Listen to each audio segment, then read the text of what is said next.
So now let's discuss about the latest GINA guidelines on asthma management. First of all, let's discuss about the treatment goals. Right. The first goal is to relieve or reduce exacerbations and airway damage. Right. The second goal is to control symptoms or reduce future exacerbations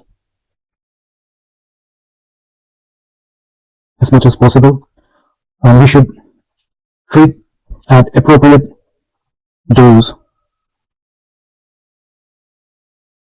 to reduce side effects of medications as much as possible. Right. Now, the new guidelines mentions of two treatment options or treatment tracks. The first, track 1, is about ICS formoterol being used as a reliever therapy whenever required.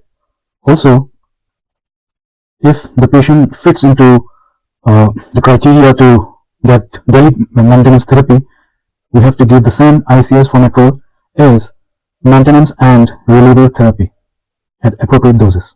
Right. So this is what is mentioned as track 1, and this is the preferred regimen because of two reasons. Number one, it is simpler to use because we are using only one type of medicine, ICS formoterol and ICS formoterol. Right. The second point for preferring this track 1 is that studies show that it reduces future exacerbations also. Right. The next regimen or track 2 is the alternative regimen, which can be used if track 1 is unfeasible or unavailable. Right. In here, we will be using a short-acting beta agonist or SABA ICS reliever whenever patient has exacerbations. Right. And if the patient fits into the criteria for daily maintenance therapy, we can use ICS LABA at appropriate dose as maintenance therapy. This ICS LABA could be either formoterol or salmeterol, but the reliever therapy in track 2 should be including one SABA or SABA plus ICS. Right. This is the difference. Now,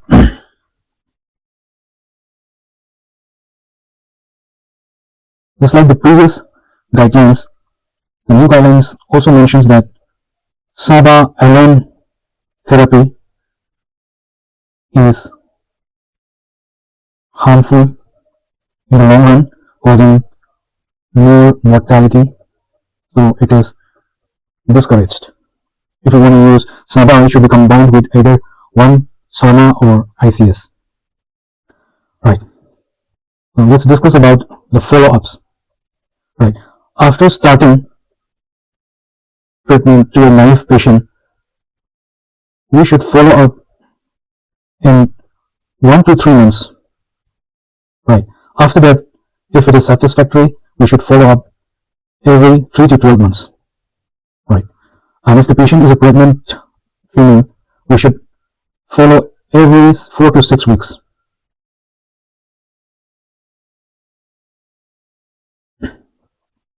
And once the patient is stable or satisfactory with the dose we are giving right now, he should be continued on the same for at least 2 to 3 months. Then only we should think of trial of stepping down.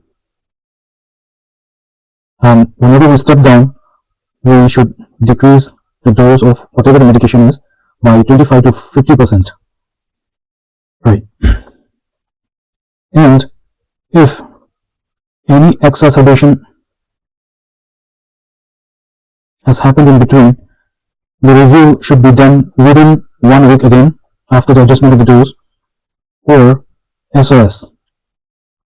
And if the exacerbation was severe, then the patient should be followed up frequently.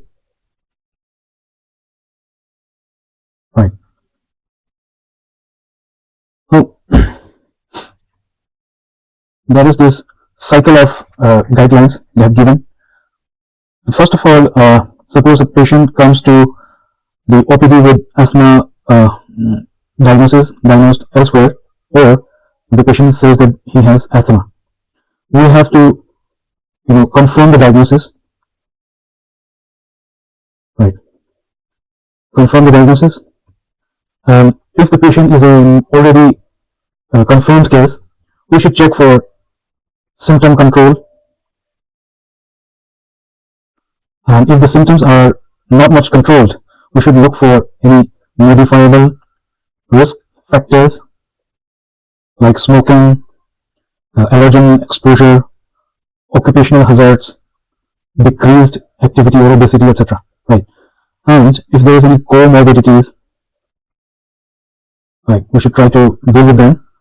And apart from this, we should also check for the inhaler technique the patient is using.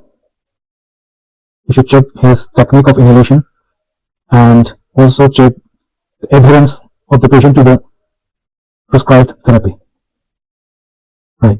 And we should set a target or a goal up to the next visit. After this, we should adjust the medications. If there is any modifiable risk factors, we should deal with that. Any comorbidities should be treated equally, and we should educate about asthma, and we should train the patient how to use inhaler in proper manner. If the technique is okay, we should adjust the dose according to the response. And there are certain non-pharmacological strategies, like if the patient is allergic to certain allergens, the allergens should be avoided as far as possible. Smoking should be avoided. Physical activity should be encouraged. If his occupation involves exposure to certain irritants or allergens, he should be counseled to change the occupation. After adjustment, the patient should be reviewed in 2 to 3 months again. In the review, we should assess the symptoms control, the side effects of any medications, and we should check for any exacerbations. We should compare with the previous status. We should check for the comorbidities, whether they have been controlled or not, and patient satisfaction to the ongoing therapy. And we should do a lung function test or spirometry, or at least the PEF, and compare with the previous status. Right. If the patient is found satisfactory, he should be continued with the same, and we will follow him up in the next 3 to 12 months again. Right. This cycle will go on and on, because asthma is not curable. It can be controlled to prevent further exacerbations in the future.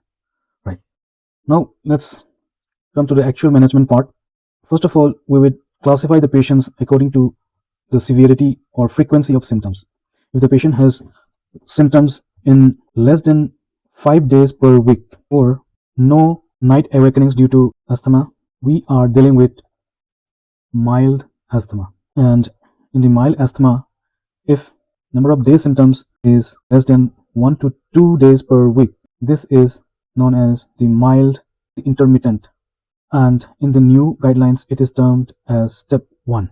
If the number of day symptoms is between 3 to 5 days per week, this is mild persistent, termed as step 2 in the latest guidelines. So if the number of day symptoms per week is reaching 3, it is persistent. If it is less than 3, it is intermittent. If the symptoms are happening in most days, or more than or equal to 5 days per week, or at least 1 night awakenings in a week with FEV1 more than 30, this is moderate persistent, step 3. If there is daily symptoms and more than or equal to 1 night awakening in a week with decreased lung function, FEV1 less than 30. This is severe asthma or step 4. Now we have classified according to the severity. Let's talk about how to treat them according to the GINA guidelines. We have track 1 and track 2. Track 1 is the preferred one, track 2 is the alternative one. In track 1, we will be giving reliever in the form of ICS formoterol whenever required in all the steps. And in track 2, we will be giving either only SABA or a SABA ICS combination as reliever whenever the patient feels required. This is about reliever. Now let's discuss about the maintenance therapy in this 2. In track 1, both step 1 and step 2 will be using ICS formoterol at low dose whenever required only. They don't need daily maintenance therapy. ICS formoterol being used as a reliever only therapy is also termed as airway inflammation reliever. So step 1 and step 2 have no difference in treatment in track 1. Now in track 2, only the reliever therapy will be given. No maintenance therapy is required in step 1. But in step 2, unlike track 1, here the low dose inhalational corticosteroid should be given daily as maintenance therapy. And if problem sets in between, it should be controlled with a SABA containing reliever therapy. In step 3, here in track 1, we will be giving a low dose ICS formoterol 1 puff twice daily as maintenance and reliever therapy MART. If there is any exacerbations in between, ICS formoterol should be used as reliever SOS. In track 2, instead of using ICS as maintenance therapy, we will be using low dose ICS LABA 1 puff BD as maintenance. LABA can be either formoterol or salmeterol. And if any exacerbations are there, should be controlled with a SABA containing reliever therapy SOS. Now in step 4, management is just the same with step 3, except that the low dose should be increased to medium dose ICS formoterol BD, and if any exacerbations are there in between, should be controlled with medium dose ICS formoterol SOS as reliever. Right.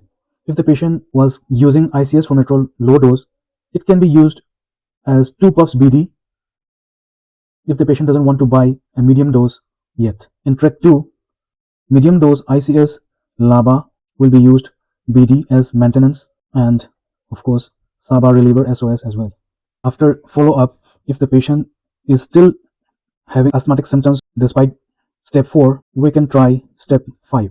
In step 5, we will add a LAMA and we can hike up the ICS formoterol combination to high dose. If it is still not controlled, we'll be considering about biologics along with the previous treatments.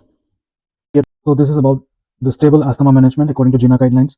Finally, let's talk about exacerbations.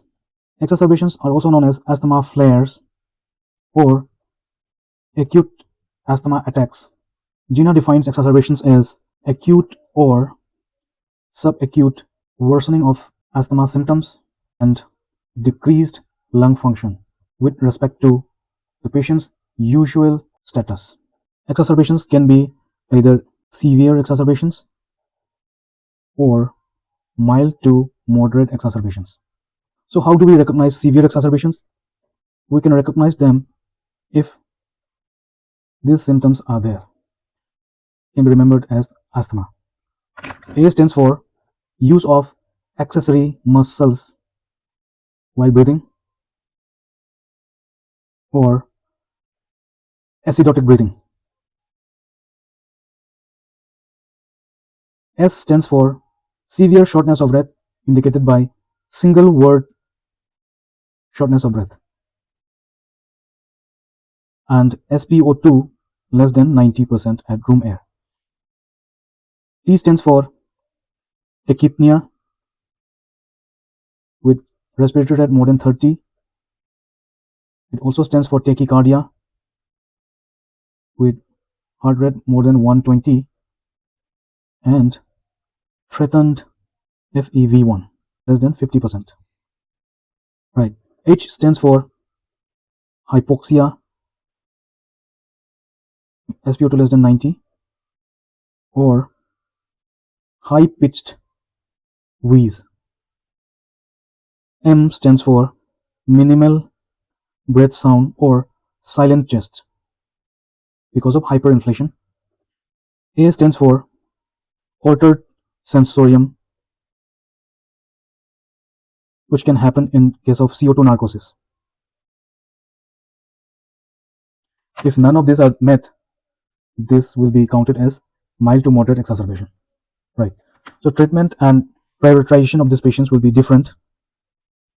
These severe cases should ideally be treated in the ICU, while mild to moderate exacerbations can be dealt in the emergency department or in wards. Right. So these patients will be given nebulizations with a SABA plus SAMA and preferably with an ICS. The same will be given in mild to moderate as well. Oxygen should be supplemented with a target SpO2 of more than 95% in severe asthma. This is the target. While oxygen supplement should be given at a target SpO2 of 93 to 95% in cases of mild to moderate exacerbations. We should also give IV steroids, prednisolone or hydrocortisone, and this steroid should be continued for 1 week. This is also same in here. If the patient is still not controlled, we can give IV magnesium sulfate 2 grams, IV SOS. Right. Mild to moderate exacerbations are usually controlled with this, and the nebulizations can be repeated every 20 minutes till improvement. And magnesium sulfate is available in 2 forms in India. One preparation is the 50% preparation, which comes in 2 ml ampoules. It contains 1 gram. And the other preparation is the 15% preparation, which comes as 10 ml ampoules, and it contains 1.5 grams. And for any exacerbation, we should follow up within 1 week and reassess again. If the exacerbation was severe, we should follow up frequently. For any exacerbation, at least step 4 management should be provided and reassess again. I think it's clear. Thank you for watching.